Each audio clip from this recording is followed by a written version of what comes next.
क्या आपने कभी दरवाजा पटका है और सोचा है मॉम को बिल्कुल समझ नहीं आता, वो हमेशा नैगिंग करती रहती है, वो मेरी लाइफ बर्बाद कर रही हैं। यही आरव चिल्लाया था बाहर जाने से पहले। उसकी माँ सुधा बस वहीं खड़ी रही, होंठ कांप रहे थे पर एक भी आंसू नहीं निकला। शायद उसके आंसुओं ने भी हार मान ली थी। मैं आपको सुधा के बारे में बताती हूं। एक सिंपल गांव की औरत। अपने पति के गुजरने के बाद उसने ईंटें उठाई, बर्तन धोए, हर छोटा मोटा काम किया ताकि आरव स्कूल जा सके। लोग उसे ताना मारते थे, क्यों परेशान होती हो, तुम्हारा बेटा इतनी पढ़ाई करके क्या करेगा। सुधा बस मुस्कुराती और कहती, मेरा आरव एक दिन अफसर बनेगा और मैं गर्व से कहूंगी वो मेरा बेटा है। आरव तेज था, एक ब्राइट स्टूडेंट। सुधा ने उसे बड़े शहर के कॉलेज भेजने के लिए सब कुछ गिरवी रख दिया।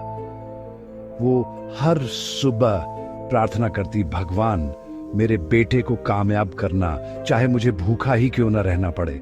लेकिन शहर में आरव बदल गया। उसे अपनी मां के पुराने कपड़ों, उसकी सिंपल बोली से शर्म आने लगी, उसका प्यार बोझ लगने लगा।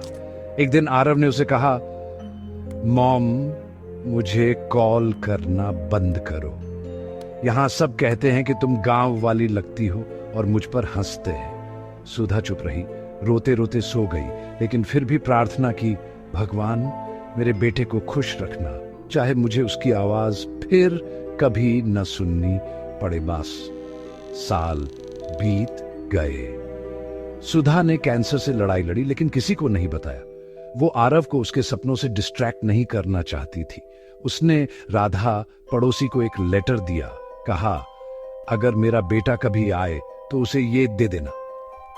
फिर एक दिन आरव को कॉल आया, उसकी मां नहीं रही।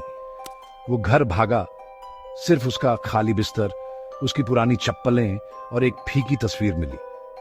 राधा ने उसे लेटर पकड़ा दिया, प्यारे आरव, उसमें लिखा था, शायद मैं अब नहीं रही, मुझे पता है मैंने तुम्हें शर्मिंदा किया, मुझे माफ करना। तुम्हारे पिता के बाद तुम मेरी पूरी दुनिया थे। मैं बस तुम्हें ऊपर उठते देखना चाहती थी ताकि तुम्हें कभी वो दर्द महसूस ना हो जो मुझे हुआ था। एक मां एक पेड़ होती है, वो धूप में जलती है लेकिन अपने बच्चे को कभी छांव नहीं खोने देती। मैं कभी नाराज नहीं हुई, सिर्फ गर्व था, प्यार, मां। आरव टूट गया, लेटर को अपनी छाती से लगाए हुए।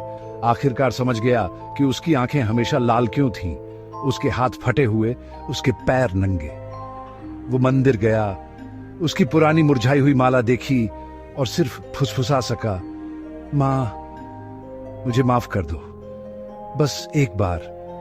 एक मां का दिल बहुत बड़ा होता है, वो अपना दर्द छुपाती है ताकि तुम्हें कभी महसूस ना हो। हम कितने भी बड़े हो जाए, उसका प्यार हमेशा बड़ा रहता है। उसे गर्व महसूस कराओ, उसकी दुआएं तुम्हारे पंखों के नीचे हवा बने।